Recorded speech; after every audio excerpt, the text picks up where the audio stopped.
And this week, the theme is, same book, different chapter. I'm gonna shout out my mentor, and that is 𝐒.𝐒 𝐄𝐩𝐢𝐬𝐨𝐝 and his sidekick, 𝐿.𝐷. And they run a mastermind group that I'm part of. A little bit of Japanese kind of culture. That is the SENPAI and KOHAI system. We have various double wrist lock situations. This one's known as Americana. One man shit show with the Canadian Grizzly. What's up, everybody? Welcome to episode 15 of the One Man Shit Show. And this week, the theme is, same book, different chapter. And that means, we're all in the same book. Our lives are basically the same. We're born, we live, we die, we're on planet Earth. But a lot of us are on different chapters of this book. And, the importance of that is we need to learn from people who are older than us with more experience. And I think as we're older, we need to learn or relearn things from people that are younger than us. It's great. I have a brand new puppy, and my dog Sadie, she's 15. So she's on maybe a couple of the last chapters. This new dog's just starting out. And Sadie's just correcting this little bastard because she is doing everything, biting her face, and Sadie's going, "I'm old, leave me alone." And much is the same with life, with our parents. We're often stuck in this, authority complex where we don't want to, learn from our parents, but they have so much to teach us. And often, we have to learn from our own mistakes. But I encourage everybody out there, talk to someone a little older than you. I love talking to some old people. I have older clients, 60s, 70s, 80s, and just picking their brain about how they live their life, and you can get a lot out of that. So don't think you know everything. You don't, and even when you are 80, you still don't. There's nothing out there that's solved, so just enjoy your life and live in the moment. Awesome sauce. Celebrate the awesomeness. Okay, everybody, awesome sauce. Today, I'm gonna shout out my mentor, and that is 𝐒.𝐒 𝐄𝐩𝐢𝐬𝐴 and his sidekick, 𝐿.𝐷. And they run a mastermind group that I'm part of. But more importantly, Rob, runs a pretty amazing podcast, Mindset Mentor. And you've probably heard of him because it's one of the top, I believe, 20 podcasts in Canada, on Spotify, and around the world. So you probably heard some of his episodes. And it was just listening to a podcast of his where he reached out and said, if you're interested in coaching and increasing your level in your coaching business, shoot me a message. It did it, and I jumped in one of his mastermind groups. One of the best decisions I've ever made, because if I hadn't done that, then a month later I probably wouldn't have bought this gym, Kentucky Strong Academy. I wouldn't have pushed my limits to make my podcast where it is today. Go back and see my old one. Started in my basement. It was terrible, but it's just I owe a lot to him and Dean, because they, on a weekly basis, pushed me to get out of my smaller self and into my bigger self, and challenge my own self about where am I playing it small and how can I make it bigger. And the most important thing, and if you listen to his podcast, is make it your mission to make someone else's day better. And my whole mission is to make this world a better place through fitness, mindset, and mixed martial arts, and all the crazy things that I've been interested in all my life. So thanks a lot, Rob, Dean. It was great meeting you down in Austin, and looking forward to much, much more. Mindset Minute.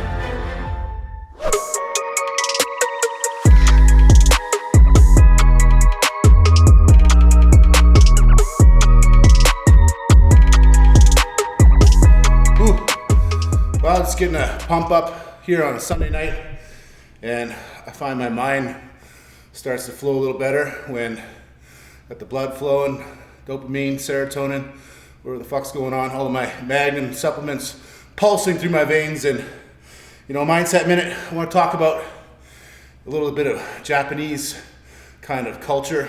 That is the SENPAI and KOHAI system. If you're a nerd out there and you watch anime, you probably all know the term SENPAI.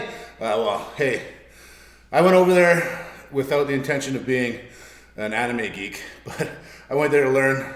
A lot of it was through martial arts, but in every aspect of the Japanese culture, there is the SENPAI, who is the elder, and the KOHAI, who is the younger, the one that's learning.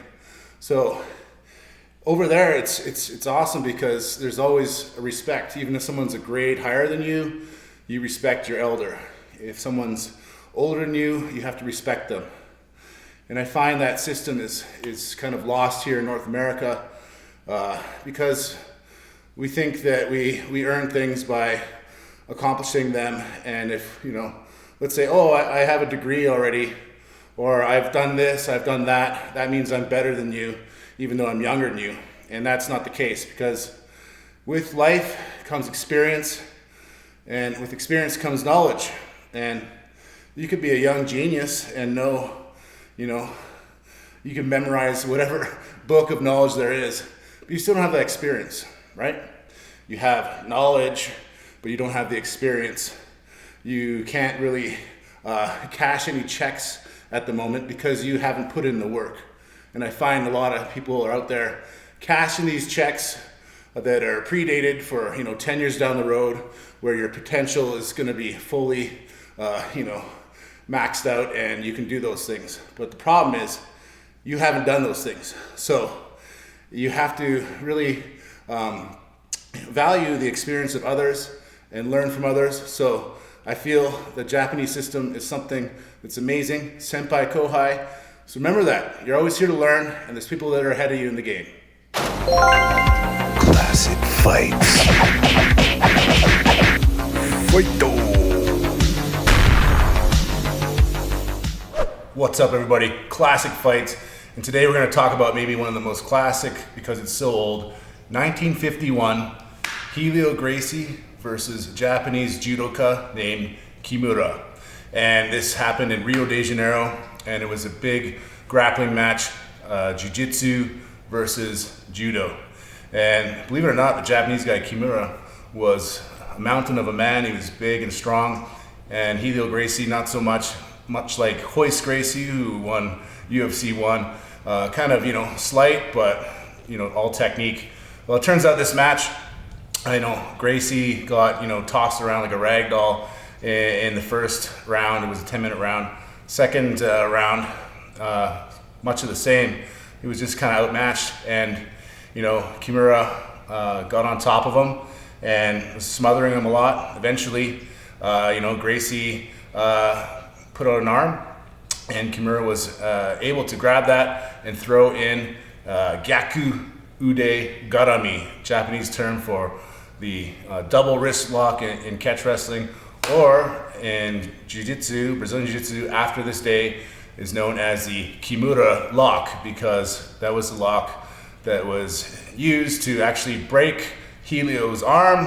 Apparently he was unconscious and a towel was thrown, but the arm was broken, and the rest is history.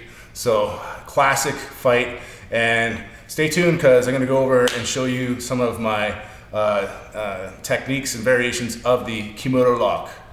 Us. Coaching ain't easy. Okay, everybody, coaching ain't easy, and it surely isn't. So what you need to do, and what every coach needs, is to have their own coach. And I think that it's very important that you never stop learning. So if you are a coach out there, you should always be trying to learn a new skill, a new asset, a new tool to add to that kit. So if you're an expert on a certain subject, that's great, but you could always be doing better. For example, maybe you're a great coach and you know how to teach the perfect techniques and whatnot, but you're a complete idiot at how to use a computer, and you don't even know how to log into Facebook. Oh, I don't do Facebooks. Oh, I don't do what's LinkedIn? I don't do that one either. You got to be able to diversify your package and constantly be learning. So I mentored one kid once, and he was surprised that I had hired a coach for powerlifting. And I said, well, yeah, I mean, I need someone to push me, even though I could, write myself a program and probably do well. It's the accountability and having someone that you trust that's going to help you get to where you want to be. So as a coach, you should always be trying to develop your skills and learn more so you can help your students. And if you're not doing that, well, then you're just remaining stagnant. So take that advice.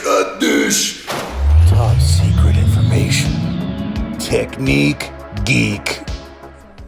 What is up, everybody? Welcome to Technique Geek. And today we're going to go over the Kimura lock. We just saw that amazing classic fight.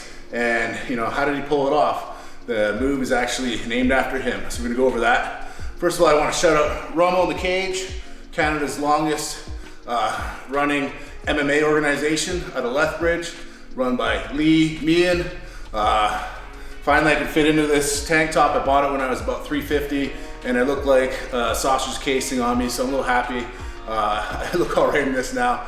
And, hopefully in April, there's the tournament for Canada, amateur MMA, and hopefully Sky's gonna be jumping in that. So looking forward to 2022 and some awesome MMA fights. Kimura lock. Well, we have various double wrist lock situations. This one's known as Americana or chicken wing in wrestling. Okay, usually we start from knee position, sometimes in grappling. I'm gonna go for a takedown. Boom. Have this guy down here. Got him in my crucifix. Hold. I like to get back to here.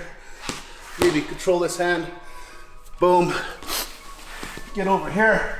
But sometimes they pull out and they try to grab the bottom of their shorts or their leg. So you're gonna pull out, grab the bottom of your leg there, Sky.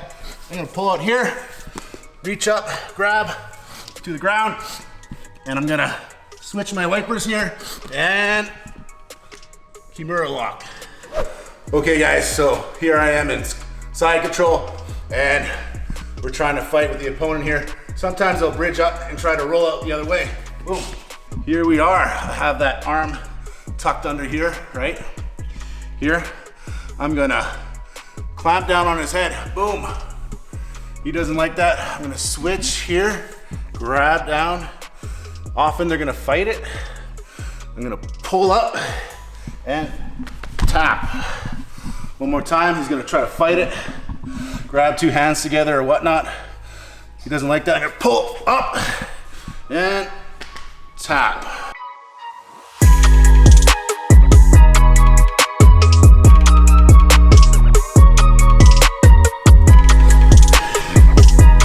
Tap City. All right, guys. Here I am again on the bottom. The giant man on top of me. I might be into this thing. I see it every fucking week. But hey, we're on the bottom. And here's a great way to get off from the bottom. So I like to secure the arm down here, right? I'm not gonna let him know I'm gonna pop up. So soon, I'm gonna get rid of this arm, reach up, grab. Okay? Now I'm gonna twist behind. He's either gonna tap, he's tapping now, or he's gonna roll through. He rolls through, boom, boom. And I believe that's kind of how Kimura tapped out, or didn't tap out Hilo Gracie. There was no tap, I think he broke his arm, but it was something like a transition like that. It's hard to find the actual footage, but some kind of crazy kind of roll where he gets on top. Okay. All right, guys, one more variation. Kimura lock against the cage. So I'm here, gonna lock into my opponent. He's fighting, he's fighting. I'm just gonna drop and roll. Boom. And tap, see? So I just rolled right into Kimura lock from standing. So there you go, guys. 4 variations of the Kimura lock, catch wrestling, double wrist lock. And yeah, hope you can use those in your classes. Make sure you're not trying them on your friends. If you don't know what you're doing, it could be Snap City for their arm. Thanks for tuning in, everybody. It was an awesome episode for me. And behind me is my gym. Basically, last February, this was kind of in shambles, and now it's here.